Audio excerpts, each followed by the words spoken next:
Então nós vamos convidar nesse momento a doutora Irvênia Prada, que ela vai falar sobre o tema o cérebro como órgão de expressão da mente, funções não locais da consciência.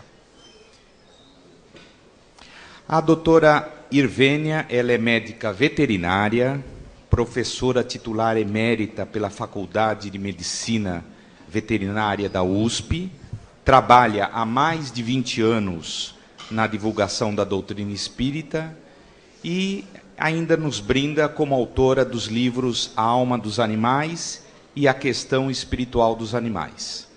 Doutora Irvênia, faça favor. Muito bom dia a todos. Agradeço a oportunidade de estar aqui com vocês hoje. É um privilégio fazer parte desta tribo, como sempre eu digo para a doutora Marlene. Então, este tema, o cérebro como órgão de expressão da mente. Nós podemos dizer também que o cérebro do médium representa o órgão de expressão da mente comunicante. Uma vez que no livro dos médiuns, no item 189, nós lemos: os efeitos inteligentes são aqueles que o espírito produz servindo-se dos elementos existentes no cérebro do médium. Mesmo que o texto se refere à escrita, à psicografia.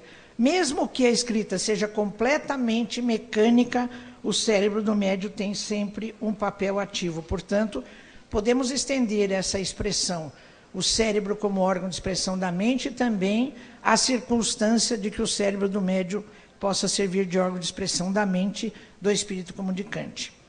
André Luiz, no Mundo Maior, capítulo 3, e lembro que a primeira edição é de 1947, ele diz: o cérebro é o órgão sagrado de expressão da mente, em trânsito da animalidade primitiva para a espiritualidade humana. Eu fui ver no dicionário etimológico, órgão do grego organon, quer dizer meio, recurso, instrumento.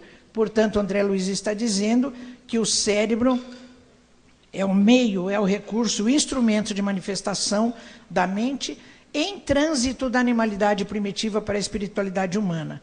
Isso é tão bonito que, se nós fizermos uma análise antropológica, biológica, da evolução das 4 espécies humanas, do gênero humano, aqui no planeta, o Homo habilis, o Homo erectus, o Sapiens e o Sapiens sapiens, nós vamos perceber que está existindo uma transformação, a ponto de o Homo habilis, que é o primeiro aqui da esquerda, e que tem bem essa crista supraorbitária ainda pronunciada, ele não ser aceito por uma parte dos antropólogos e dos biólogos como pertencente ao gênero humano, porque a sua cavidade craniana e, consequentemente, o tamanho do seu cérebro está mais próximo do Australopithecus, o macaco de postura ereta que deu origem às espécies humanas, do que as outras espécies, do que o Homo erectus, o Homo sapiens e o Sapiens sapiens. Então, a moderna biologia e a antropologia estão confirmando o conceito de André Luiz de que o cérebro é o órgão de expressão da mente em trânsito da animalidade primitiva para a espiritualidade humana. Então, numa análise bastante simples, nós podemos considerar no cérebro, melhor dizendo, no encéfalo, na massa neural que preenche a cavidade craniana, 2 complexos. Um complexo lá no fundo, que está pintado aqui de várias cores, e que o Wilder Penfield, no seu livro Mistério da Mente, publicação da EDUSP, 1983, chama de tronco cerebral alto. Esse tronco contempla o próprio tronco encefálico, o cerebelo, o diencéfalo e a porção basilar dos 2 hemisférios cerebrais. Esse conjunto de estruturas corresponde ao que André Luiz chama de cérebro inicial, nesse livro No Mundo Maior, e MacLean, um neurocientista, autor do livro O Cérebro Trino em Evolução, edição de 1968, chama de formações reptiliana e paleomamífera. Então, toda essa parte profunda do encéfalo, que está aí colorida, ela está ligada à expressão de funções viscerais, funções orgânicas, à expressão de comportamentos chamados instintivos ou automatizados, à expressão de emoções básicas. Nada de Chico Xavier ou Madre Teresa de Calcutá. Sim, expressão tipo prazer, ansiedade, medo, angústia, né, expressões bem básicas. E o outro complexo, o córtex cerebral, um complexo de várias funções, mas que, em resumo, nós podemos dizer que está comprometido com a expressão das chamadas funções cognitivas. Então, nesses dois complexos, fica bem, numa análise simples, assim. Esse complexo do tronco cerebral alto, responsabilizando por funções básicas instintivas, e o córtex cerebral pelas chamadas funções psíquicas superiores. Olha o que nós encontramos no Livro dos Espíritos, questão 849. Kardec pergunta: qual é no homem em estado selvagem, entenda-se primitivo, as primeiras encarnações, o Homo habilis, né? A faculdade dominante, o instinto ou o livre-arbítrio? Lembrando que o instinto está relacionado ao tronco cerebral alto e o livre-arbítrio ao córtex cerebral. Resposta simples e direta: o instinto, né? Então, é claro que a gente sabe que isso acontece pelo pouco desenvolvimento do lobo frontal, do Homo habilis e do Homo erectus. E depois, a parte racional, digamos assim, intelectiva, cognitiva, ela passa a ter expressão a partir das duas últimas espécies, o Homo sapiens e a nossa espécie, Homo sapiens sapiens. Eu estou dizendo aqui os gigantes do cérebro trino, André Luiz e Paul MacLean, porque são duas figuras que fizeram a representação de que o cérebro humano é composto por 3 blocos. André Luiz emitiu esse conceito no livro Mundo Maior, no Mundo Maior, cuja primeira edição é de 47, capítulos 3 e 4. Essa mesma concepção nós encontramos em Paul MacLean, no livro Cérebro, Trino e Evolução, 21 anos depois, ou seja, em 1968. Eu vou falar sobre eles em seguida. Paul MacLean considera no Cérebro, Trino e Evolução o cérebro humano composto por 3 blocos: a formação reptiliana, a paleomamífera e a neomamífera. E eu chamo a atenção para esse primeiro complexo reptiliano. Paul MacLean considera várias coisas, dizendo que nesse estágio filogenético de aquisição desse bloco reptiliano, aconteceram profundas transformações estruturais e também profundas transformações comportamentais, que nós vamos ver em seguida. Na década de 50, ele lança o que nós conhecemos hoje como Lei de Maturidade e Estabilidade Evolutiva, quando ele faz uma análise de todo o processo evolutivo do sistema nervoso central através dos tempos, terminando então no Homo sapiens sapiens. Então ele diz assim: o tronco encefálico, aquele tronco encefálico alto, que ele considera desdobrado em 2 partes, a formação reptiliana e a paleomamífera. Em relação à formação reptiliana, ele diz assim: ela já tem maturidade e estabilidade evolutiva. Porque a medula espinal, por exemplo, segundo a concepção de MacLean, ela se estabilizou já nos peixes. O que significa que a medula espinal do ser humano, dos primatas, ela tem as suas características de espécie, de grupo, mas o modelo básico já se estabilizou nos peixes. Em compensação, o tronco encefálico, não, ele se estabilizou só a partir dos répteis. Por isso ele chama de complexo reptiliano. Então, repito, MacLean chama atenção para que profundas modificações estruturais e comportamentais se fixaram nesse complexo reptiliano. Em compensação, o córtex cerebral, ou seja, todo o complexo que ele chama de complexo de cerebralização, segundo MacLean, está ainda totalmente instável, o que sinaliza modificações futuras para uma espécie de ser humano futura ou para um ser humano futuro com modificações. Na nossa Faculdade de Medicina Veterinária, uma pós-graduanda, sob nossa orientação, ela estudou a vascularização cerebral, a irrigação arterial do cérebro do nosso macaquinho aqui, do Cebus apella. E ela também confirmou nos seus estudos, tal a variedade de padrões que ela encontrou, a instabilidade morfológica também nesses primatas, né? Como está acontecendo ainda, segundo MacLean, no próprio encéfalo humano. Olha o que André Luiz diz em Evolução em 2 Mundos, capítulo 9. Ele está se referindo ao desenvolvimento filogenético dos hemisférios cerebrais. Ele diz: nos répteis avançam em progresso mais vasto, aprimorando-se na forma espiritual o centro coronário do psicossoma futuro, a refletir-se na glândula pineal. Eu fiquei assim extasiada e reli esse trecho várias vezes, porque ele está dizendo que os répteis já têm aí uma protoforma de psicossoma, né, com a glândula pineal, e está havendo um treinamento, um treinamento mesmo de atuação da mente sobre o cérebro através da glândula pineal. Lá na nossa faculdade, Um pós-graduando fez uma tese sobre a morfologia da glândula pineal em 2 espécies de serpentes brasileiras, sob orientação de uma colega nossa, a doutora Nancy. E ele mostrou que a pineal desses répteis é muito bem desenvolvida estruturalmente, portanto, já está fazendo esse papel previsto por André Luiz. Quando a gente fala, então, referindo Maquelin, que o complexo de cerebralização do cérebro ainda está totalmente instável, isso encontra ressonância na fala de Amit Goswami, no livro A Física da Alma. Ele diz assim: o verdadeiro intelecto é supramental e não pode ser mapeado diretamente no cérebro. Creio que pelo menos mais uma evolução do ser humano seja obrigatória, a evolução da capacidade de mapear o intelecto supramental no físico. Quando eu li isso, eu me lembrei de que há muitos anos eu li aquele livro do Huxley, Aldous Huxley, As Portas da Percepção. Ele faz ingestão experimental de mescalina e ele chega à conclusão de que o cérebro tem um papel redutor em relação ao conteúdo da mente. Porque quando ele ingere mescalina, ele diz que o funil, o tubo, o canal desse funil, é como se ele tivesse alargado e deixado vazar para o plano fenomênico muito mais conteúdo do que em condições normais. Então, também está batendo com isso que Amit Goswami está dizendo em relação à incapacidade do cérebro ainda, com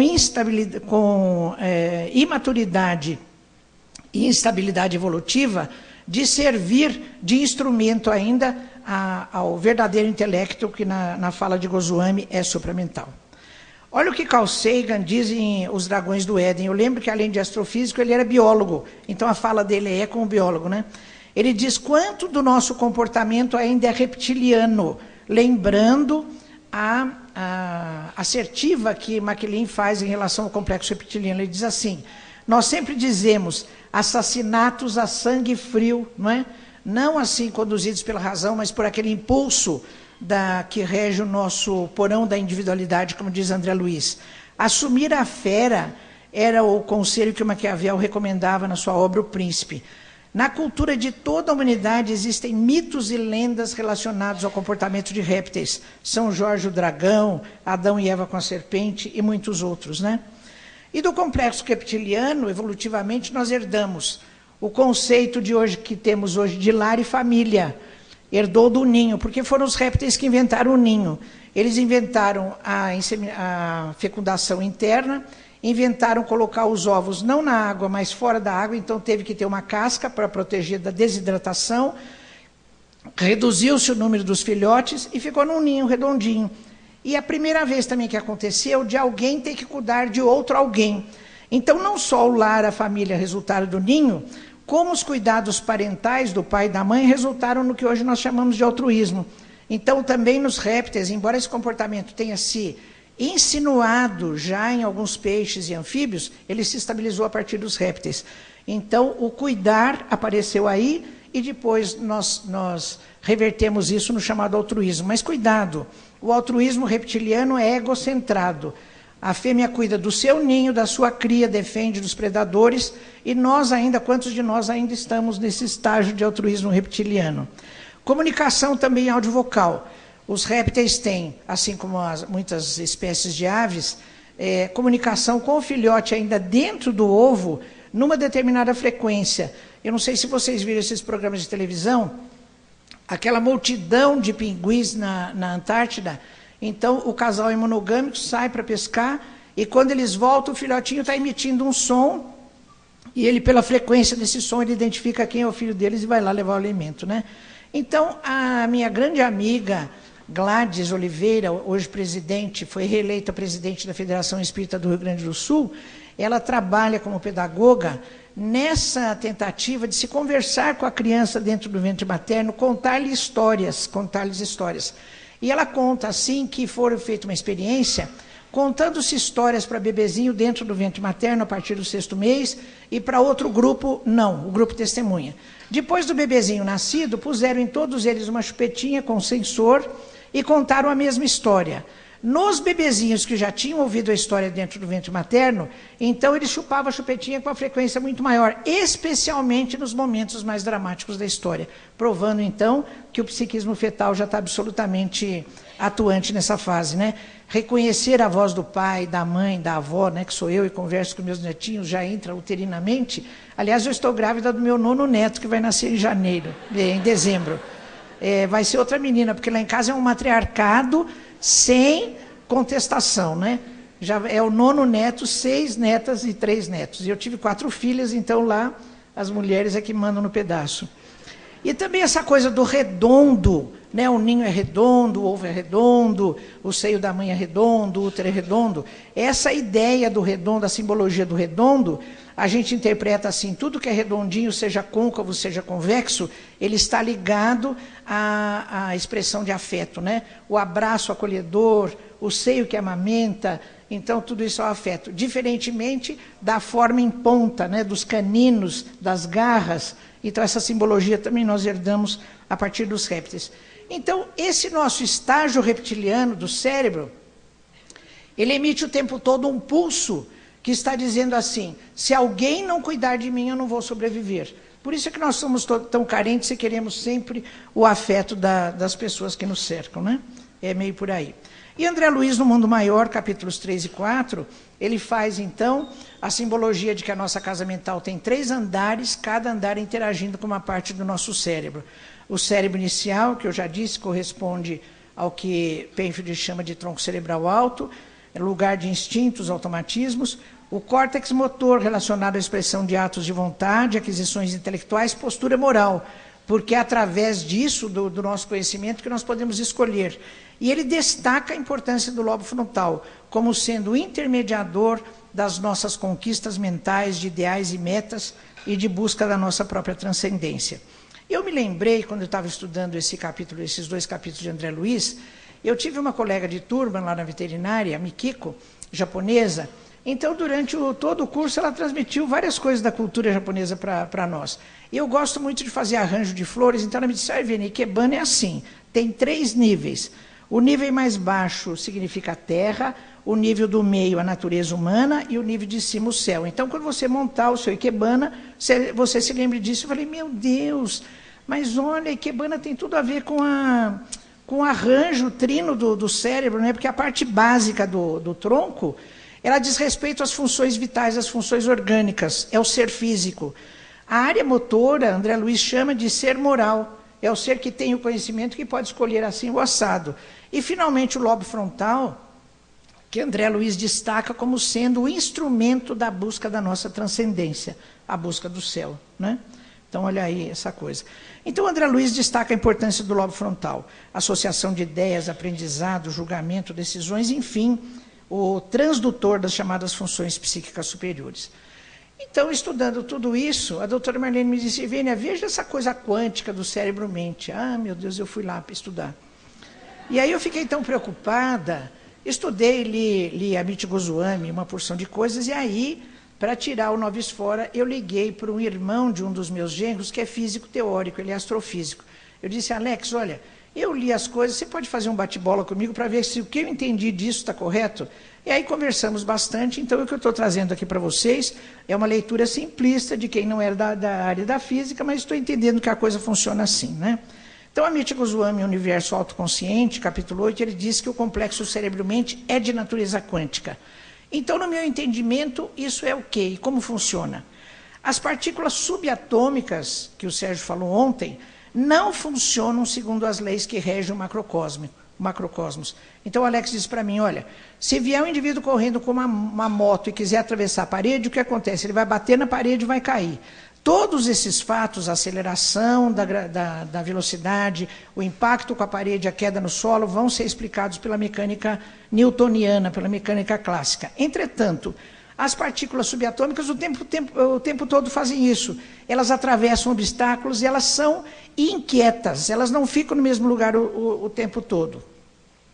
Comportam-se ora como partículas, ora como ondas, e não ocupam um lugar determinado e constante no espaço-tempo, o que está referendado pelo chamado princípio da incerteza de Heisenberg, que define a impossibilidade de se conceituarem simultaneamente posição e velocidade dessas partículas. Então, eu acho que eu consegui entender como essa coisa funciona.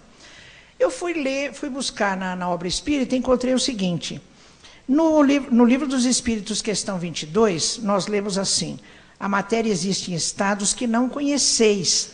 Ela pode ser tão etérea e sutil que não produza nenhum efeito em vossos sentidos. Eu disse, é a tal da quântica funcionando aí na nossa matéria, né? Na questão 82 do Livro dos Espíritos, Kardec pergunta, é certo dizer que os espíritos são imateriais? Eu disse, mas meu Deus, como Kardec foi fazer essa pergunta, né, antes do surgimento da física quântica? Então, olha a resposta. Imaterial não é o termo apropriado. Incorpóreo seria mais exato. Sendo uma criação, deve ser alguma coisa.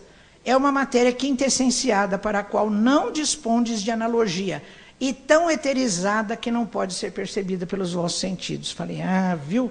Como Kardec já foi muito espertinho e essa noção já consta do Livro dos Espíritos, né? Em Mecanismos da Mediunidade, André Luiz fala da matéria mental e que ela se transmite através de ondas, ou seja, quanticamente. No capítulo 4, nós lemos, o pensamento ainda é matéria, a matéria mental, instrumento sutil da vontade. A angelitude transmite o seu pensamento, diz ele, através de raios ultra super curtos.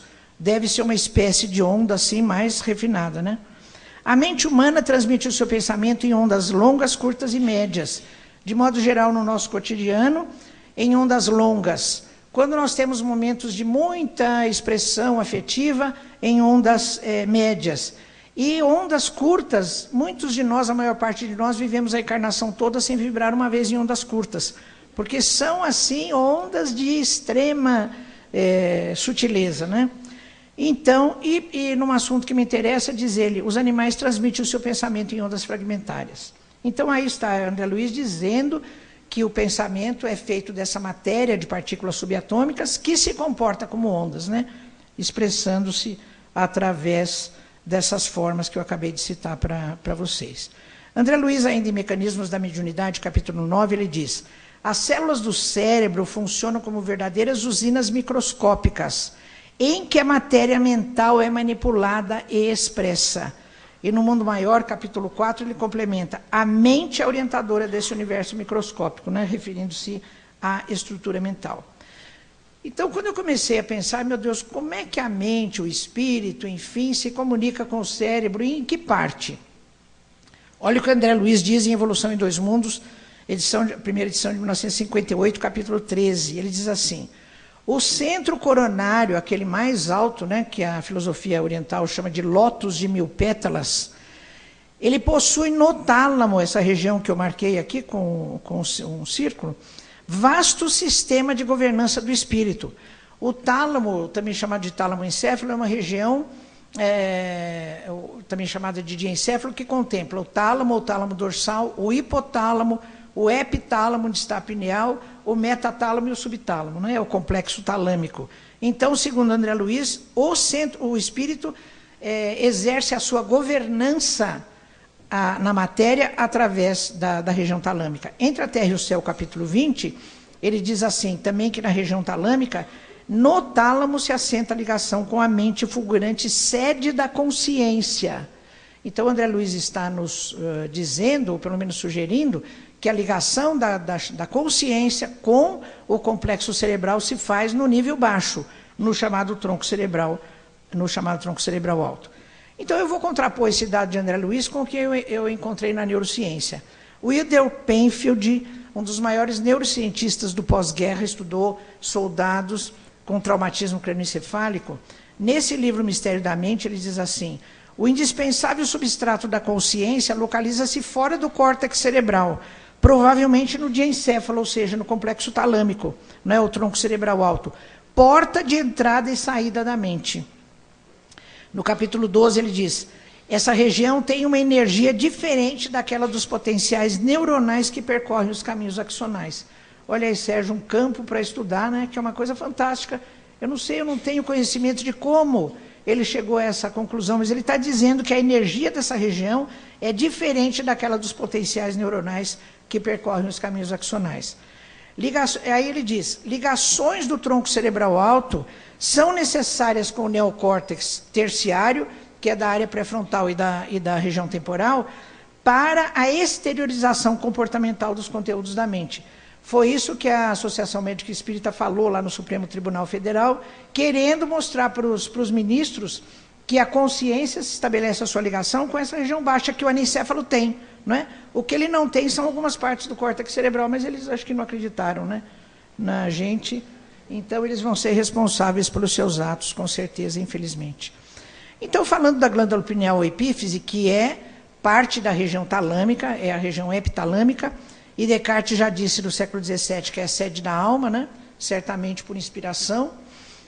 André Luiz, em Missionários da Luz, capítulo 2, ele diz, é a glândula da vida mental, segregando unidades força. Sob sua direção efetuam-se os suprimentos de energias psíquicas a todos os armazéns autonômicos dos órgãos. Ou seja, ele está dizendo que a ligação da consciência com o tronco se faz mesmo verticalizada na glândula pineal. Em Evolução em Dois Mundos, capítulo 9, nós lemos, a pineal representa fulcro energético de sensações sutis para a tradução e seleção dos estados mentais diversos. E em Mecanismos da Mediunidade, capítulo 14, ele ressalta a importância da pineal nos processos medianímicos, como ele diz, né, ou mediúnicos. Então, quando a gente vai buscar os chamados fenômenos ou funções não locais da consciência, segundo Amit Goswami, nós vamos ver que ele diferencia o conceito de mente do conceito de consciência. Para ele, consciência é o fundamento do ser, o que para nós é o espírito, né? E mente é a dimensão da nossa essência que dá significado às coisas do cérebro. A consciência, como fundamento do ser, é aquela que se manifesta como o sujeito que escolhe e experimenta o que escolhe. Ele faz uma ressalva tão grande da importância dessa fase da consciência, do escolher, que ele diz que ela sucede o ato do pensar. Tanto que ele propõe que nós possamos atualizar o conceito cartesiano, penso, logo existo. Ele diz, nós podemos sugerir uma nova versão. E escolho, portanto, existo. Né? Porque a capacidade de escolha, diz ele, é a mais alta função da nossa consciência.